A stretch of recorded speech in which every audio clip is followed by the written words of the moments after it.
Shalom. Kol halal Yahweh Bashem Habashai Bahashem Rakakadash.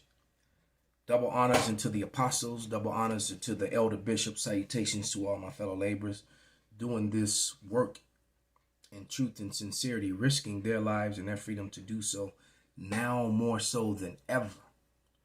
To the scattered elect that are scattered around the four corners of the earth among the heathen that look like the heathen, and to the Akwath that are listening and learning, to you I say Shalom. This is your brother Malchaama with a message to the elect and only the elect. Our time of redemption is near. This is let's go to Thessalonians.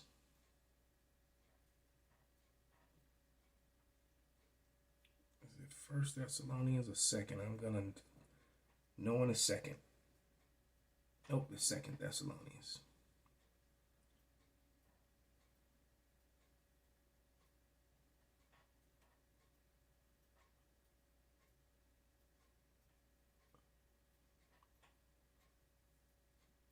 This is Second Thessalonians 2:8, and it reads, "And then shall the wicked be revealed, whom the Lord shall consume with the spirit of his mouth, and shall destroy with the brightness of his coming." And the spirit of his mouth is the mouth of the prophets in these videos, these e-epistles, these online epistles. All right, so let's get the sound up, make sure it's right.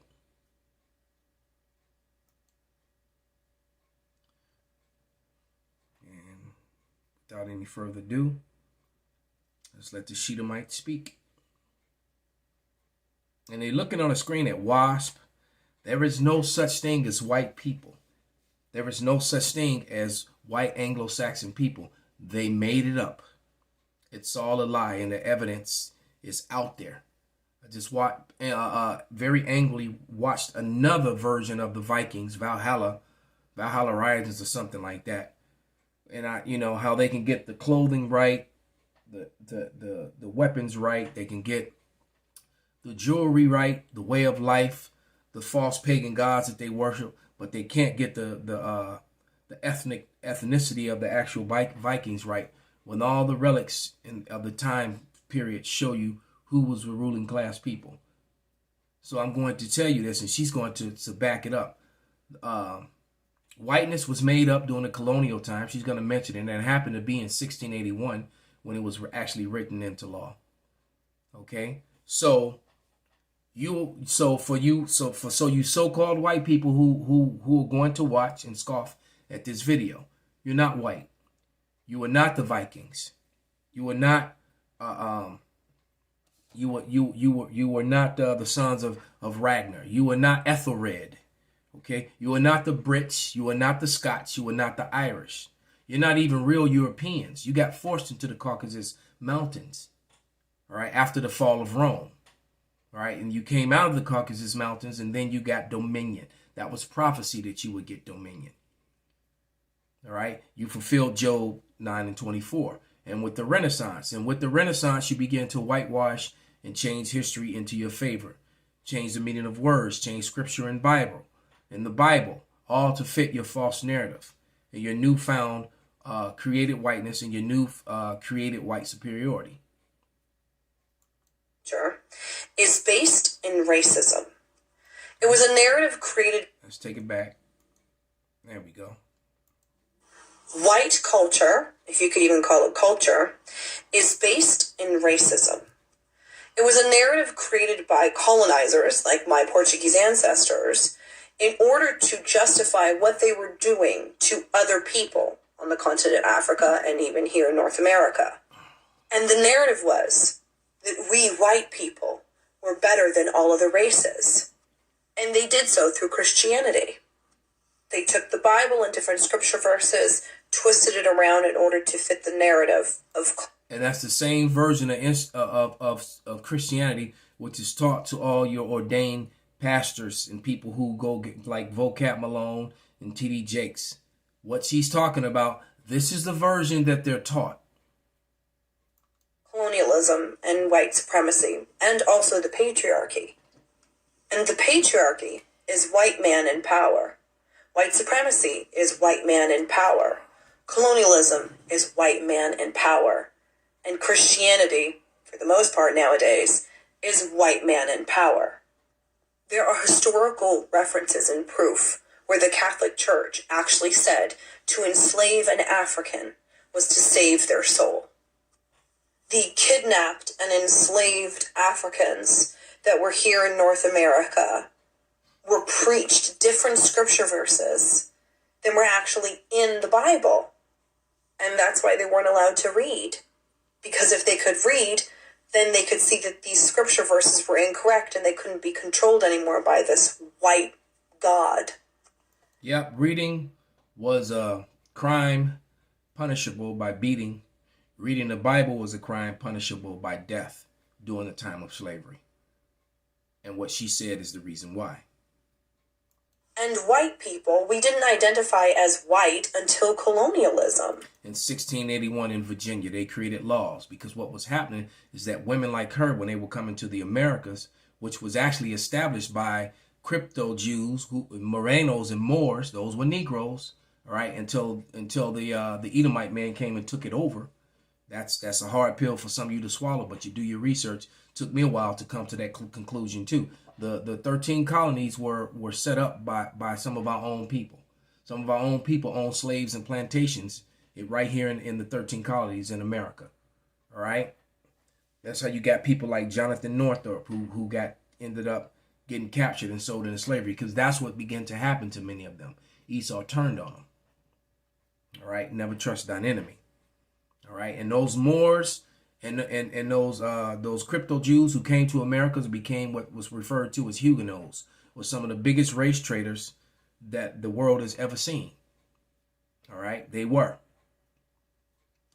All right. But that whole lie about Africans were selling Africans, you just got to throw that in there.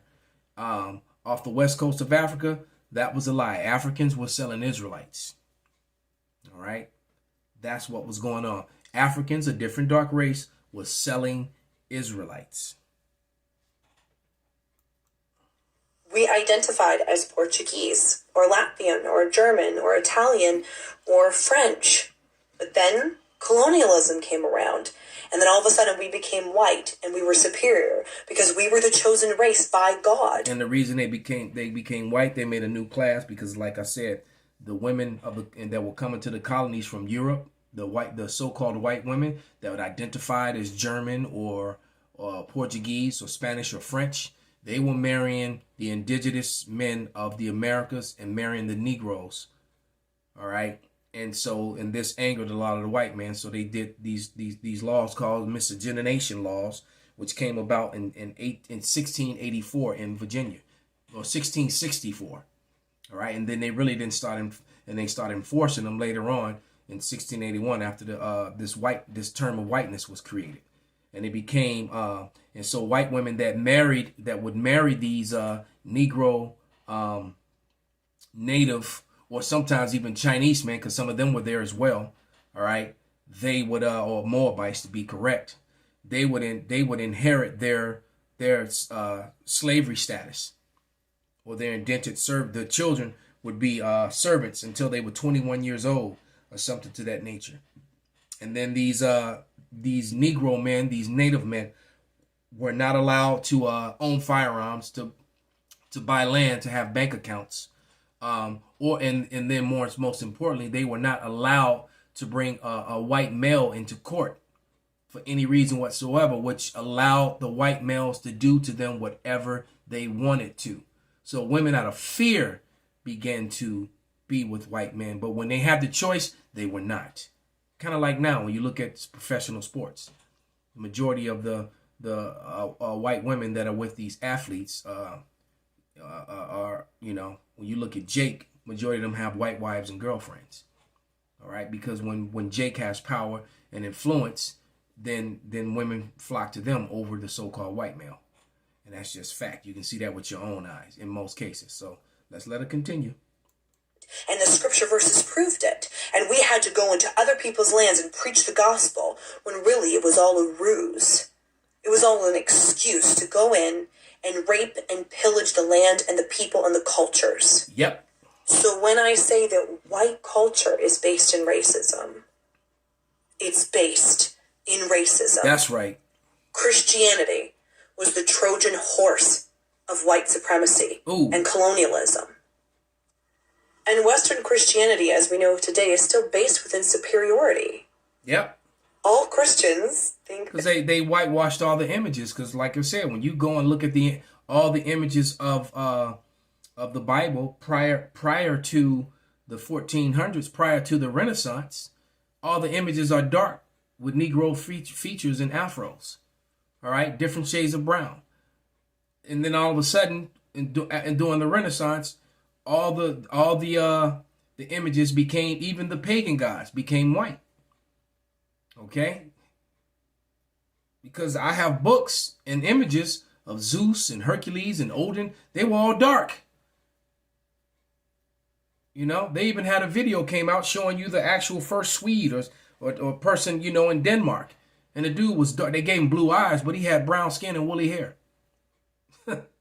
So, which that can actually happen, because I saw someone who was very, very dark complected, and he actually had blue eyes. Okay, and everyone was staring at him because it just, you know, it's just something you don't see all the time. They're better than everybody else. I grew up in it. I'm very familiar with the culture. And it's part of the problem.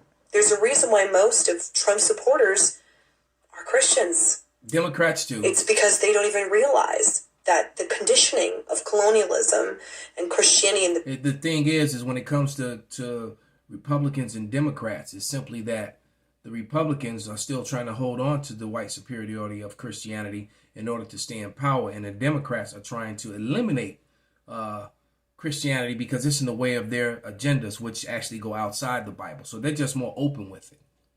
All right, but you got to remember, both the left and the right side of the, you know, the Republican versus Democrat, they're two wings on the same hateful bird. They're not for you Israelites. Just remember that.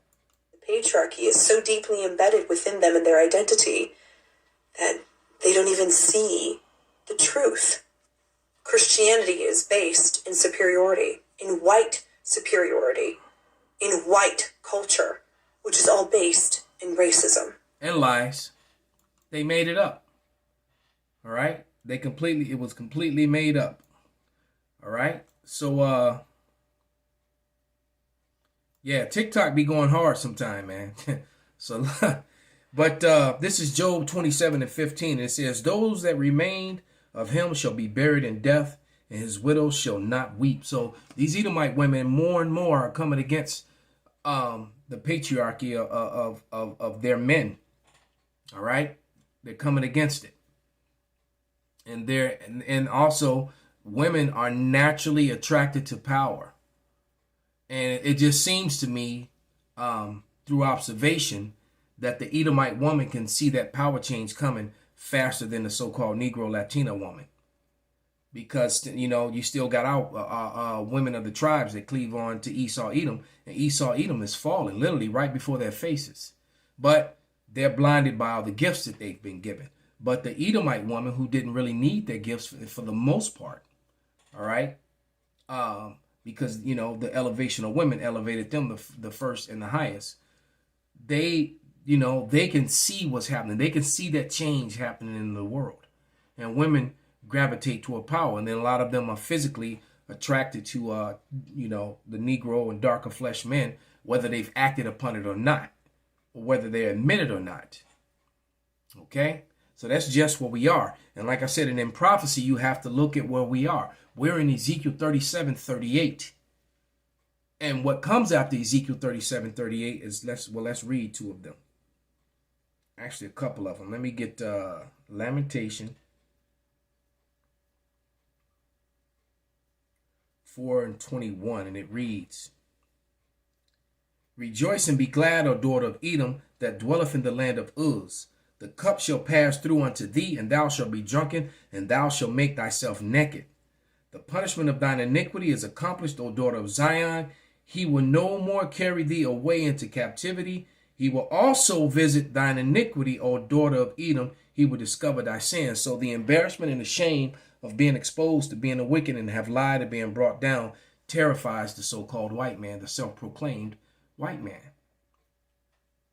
Okay? and the fact that the cup of slavery is going to be passed unto him. They fear that, and you have to understand, we're in Ezekiel 37, 38, right? 37, Ezekiel 37 is the awakening of the lost sheep of Israel, the awakening of the elect, more importantly, all right?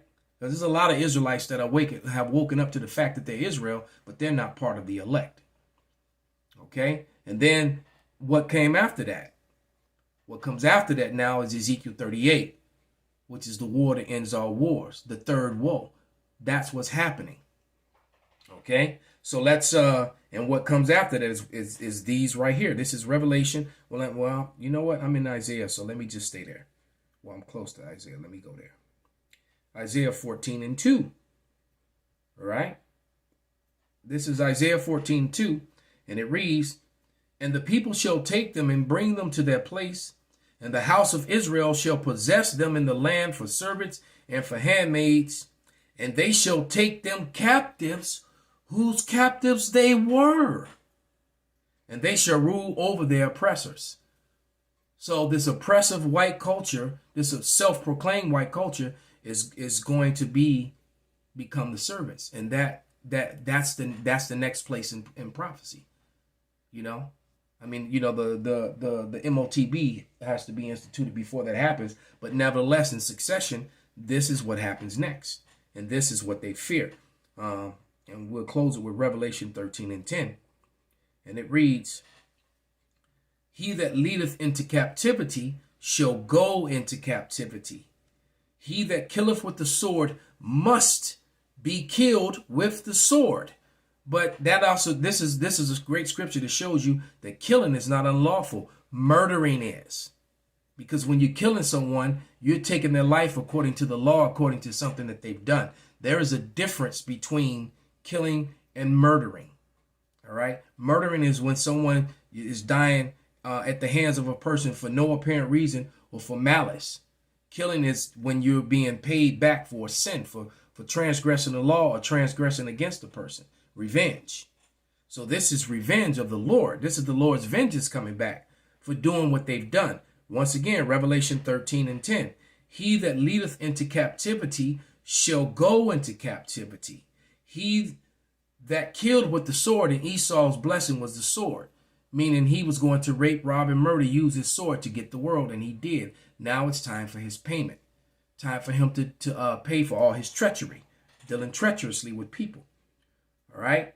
And then it reads, "Here is the patience and the faith of the saints." So the saints, which are the Israelites, are faithfully and patiently waiting to institute slavery among the nation of Edom and all the heathen that